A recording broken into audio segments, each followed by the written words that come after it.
we are going to discuss about how refraction takes place by prism. Before that, you should know what is a prism.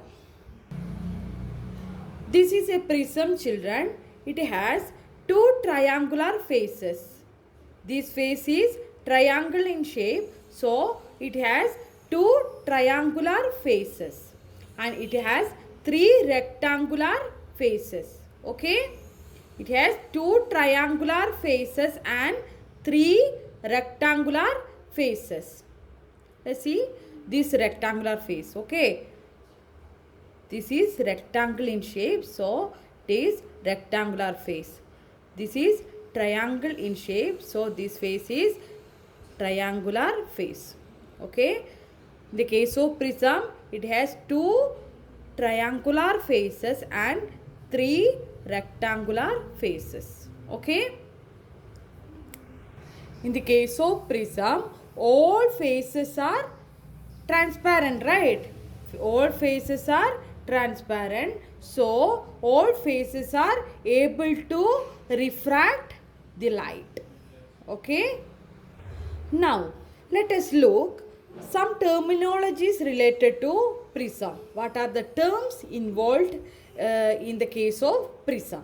Okay, first one is incident ray. Okay, children, first one is incident ray. Now we are going to see how refraction is taking place in the case of prism. Okay, let's see here. PQ.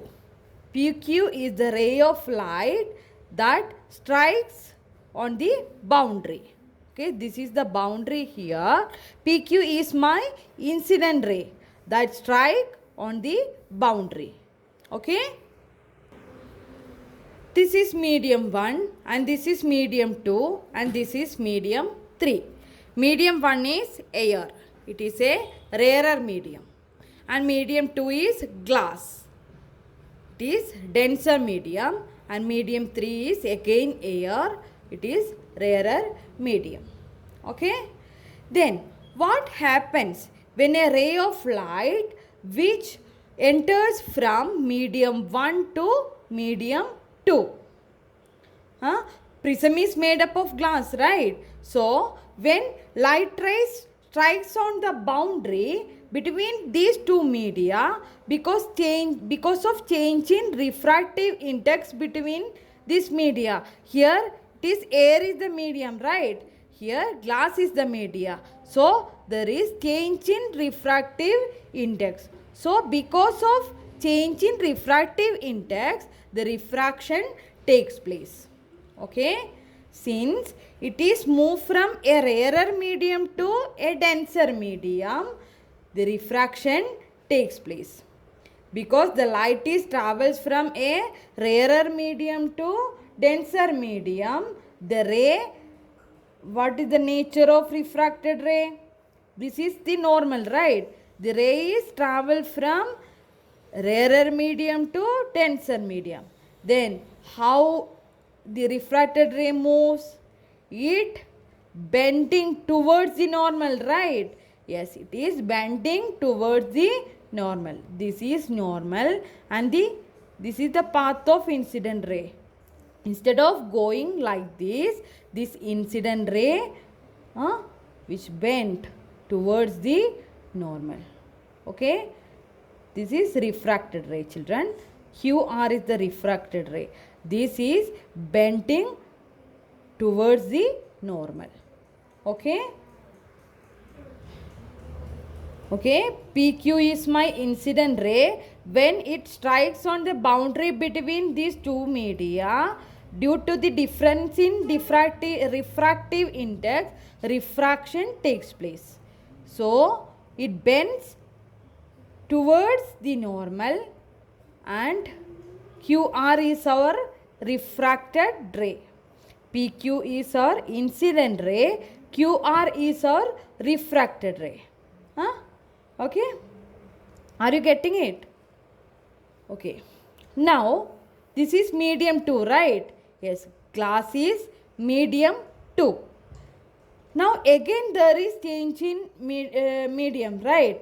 Here the medium is glass, and again this ray, when it come out of the prism, there will be change in medium. Here the medium is glass, and again here the medium is air. It is denser medium and air is rarer medium. Then what will happen? When a ray of light which travels from a denser medium to rarer medium, then what is the nature of the ray? What is the nature of the ray? It bent away from the normal, right? This is the normal, and this ray bent away from the normal. Okay? This ray is called emergent ray. Three terms are coming here: incident ray, refracted ray, and emergent ray. Okay? PQ is my incident ray, QR is refracted ray, and RS is the emergent ray. Here one more term is there, that is angle of deviation. What is mean by angle of deviation, children? I will explain. Let us suppose if there is no prism.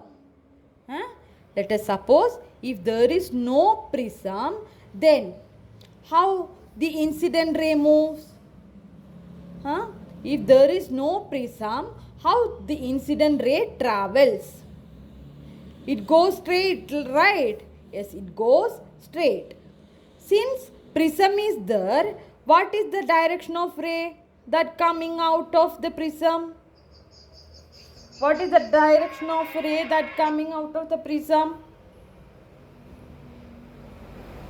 Yes, instead of this direction, this rays travels through this direction, right?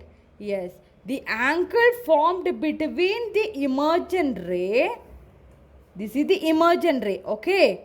This is my incident ray. The angle formed between the emergent ray and the incident ray is known as angle of deviation. Okay, this angle, children. I extrapolated this incident ray like this, then emergent ray. I also extrapolated the emergent ray. So, the angle between the incident ray and the emergent ray is known as angle of deviation. Okay. Next is the angle of prism. Here, this angle is known as angle of prism. Okay. What are the terminologies related to prism, children? Incident ray, refracted ray, emergent ray, angle of deviation, and angle of prism. Okay. Got it, children?